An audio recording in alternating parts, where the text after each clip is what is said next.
Hi, Terra. Great-Grandma Fraser is going to read you today the tale of Jemima Puddle Duck. There is Jemima, turn it there, Jemima Puddle Duck. There she is, with her blue hat and her cape. What a funny sight it was to see a brood of ducklings with a hen. Listen to the story of Jemima Puddle Duck, who was annoyed because the farmer's wife would not let her hatch her own eggs. Her sister-in-law, Mrs. Rebecca Puddle Duck, was perfectly willing to leave the hatching to someone else. "I have not the patience to sit on a nest for 28 days, and no more have you. You would let them go cold. You know you would. I wish to hatch my own eggs, and I will hatch them all by myself," quacked Jemima Puddle Duck. She tried to hide her eggs, but they were always found and carried off. Jemima Puddle Duck became quite desperate. She was determined to make a nest right away from the farm. When she set off on a fine spring afternoon along the cart road that leads up the hill, she was wearing a shawl and a blue bonnet. When she reached the top of the hill, she saw a wood in the distance. She thought it looked like a safe, quiet spot. Jemima Puddle Duck was not much in the habit of flying. She ran downhill a few yards, flapping her shawl, and then she jumped off into the air. She flew beautifully when she had a good start. She skimmed along over the treetops until she saw an open where the trees and the brushwood had been cleared away. Jemima alighted rather heavily and began to waddle about in search of a convenient dry nesting place. She rather fancied a tree stump amongst some tall foxgloves. But seated upon the stump, she was startled to find an elegantly dressed gentleman reading a newspaper. He had black prick ears and sandy-colored whiskers.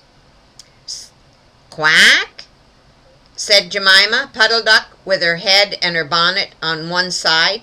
"Quack." The gentleman raised his eyebrows above his newspaper and looked curiously at Jemima. "Madam, have you lost your way?" said he.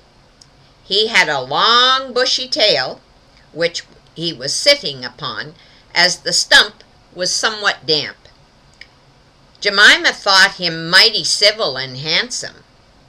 She explained that she had not lost her way, but she was trying to find a convenient, dry nesting place. "Ah, is that so indeed?" said the gentleman with the sandy whiskers, looking curiously at Jemima. He folded up his newspaper and put it in his coat-tail pocket.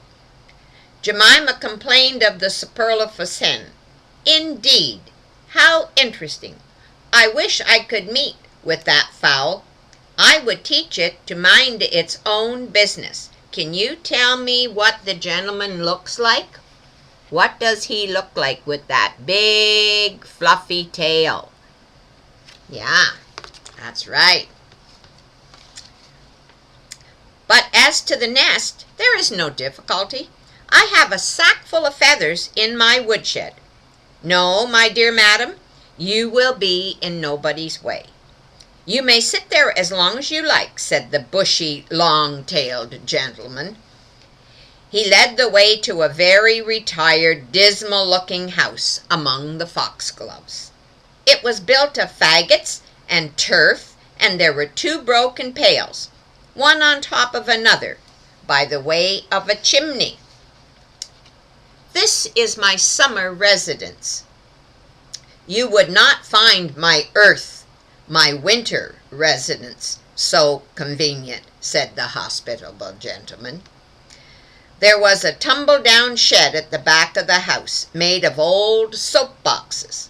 The gentleman opened the door and showed Jemima in. The shed was almost quite full of feathers. It was almost suffocating, but it was comfortable and very soft.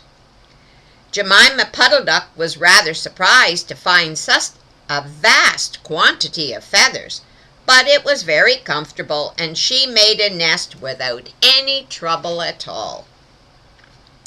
When she came out, the sandy-whiskered gentleman was sitting on a log reading the newspaper. At least he had it spread out, but he was looking over the top of it. He was so polite that he seemed almost sorry to let Jemima go home for the night. He promised to take great care of her nest until she came back again the next day. He said he loved eggs and ducklings. He should be proud to see a fine nestful in his woodshed. Jemima Puddle Duck came every afternoon. She laid 9 eggs in the nest. They were greeny white and very large. The foxy gentleman admired them immensely. He used to turn them over every day and count them when Jemima was not there.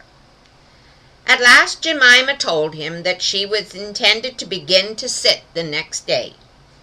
"And I will bring a bag of corn with me, so that I need never leave my nest until the eggs are hatched. They might catch cold," said the conscientious Jemima. "Madam, I beg you not to trouble yourself with a bag. I will provide oats. But before you commence your tedious setting, I intend to give you a treat. Let us have a dinner party all to ourselves. May I ask you to bring up some herbs from the farm garden to make a savory omelet? Sage and thyme, and mint, and 2 onions, and some parsley. I will provide lard for the stuff, lard for the omelet," said the hospitable gentleman with sandy whiskers. Jemima Puddle Duck was a simpleton. Not even the mention of the sage and the onions made her suspicious.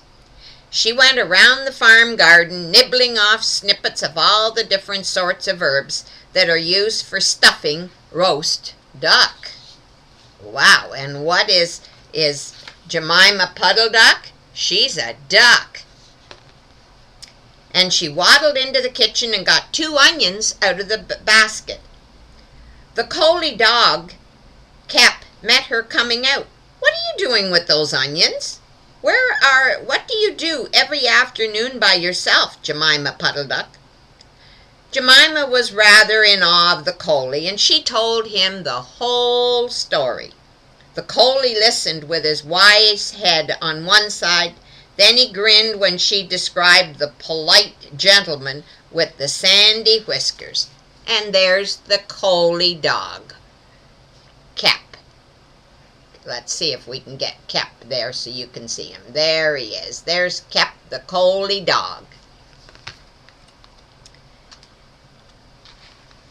He asked her several questions about the wood and about the exact position of the house and shed. Then he went out and trotted down the village. He went to look for 2 foxhound puppies who were out at a walk with the butcher.